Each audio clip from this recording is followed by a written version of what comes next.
In 2008, a cricket league known as the IPL began, and since the inception, it has heavily influenced, if not changed, the way cricket is played. Today, we are going to look at the journey of the tournament and how it became one of the most attended sports leagues in the world.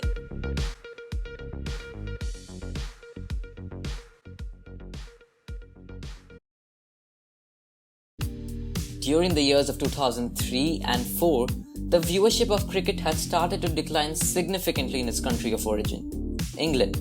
It was found that people had started to lose interest in the game's longest format, Test cricket, but they were willing to pay and give 3 to 4 hours of the time for watching the sport. So, in 2004, the ICC introduced a new format where each team would get to play 20 overs per innings. The first ever international T20 match was played the same year between England and New Zealand's women's team. 2 years later, ICC announced a new World Cup, which would follow the T20 format. India won the inaugural World Cup in 2007, and a win for India meant growing interest and popularity amongst fans, since almost 90% of cricket's global fans were from India, and this paved the way for IPL.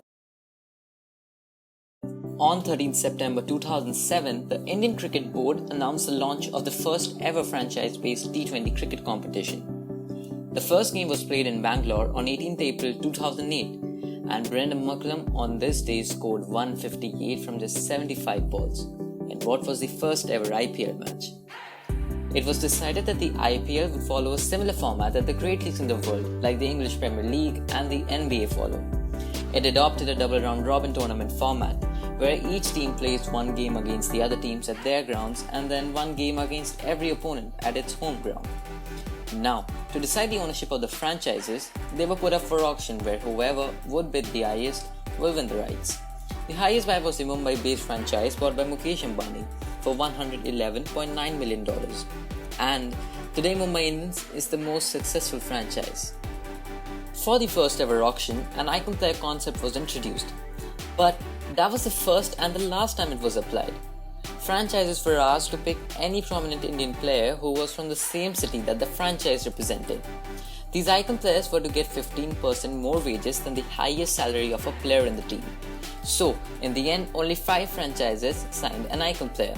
For example, Mumbai Indians signed Sachin Tendulkar, while Kolkata Knight Riders signed Sourav Ganguly.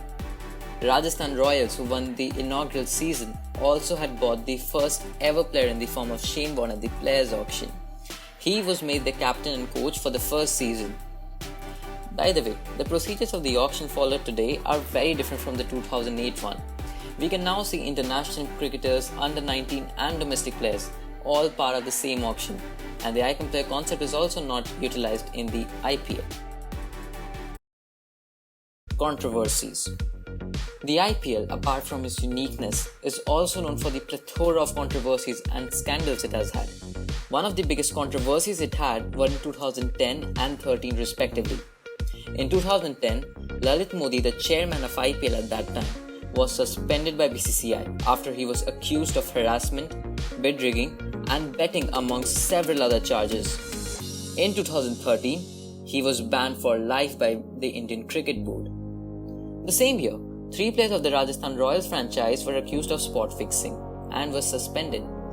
A top official of the CSK franchise was also arrested in connection with illegal betting. In 2015, it was announced that CSK and Rajasthan Royals would be banned for the 2 seasons in 2016 and 17.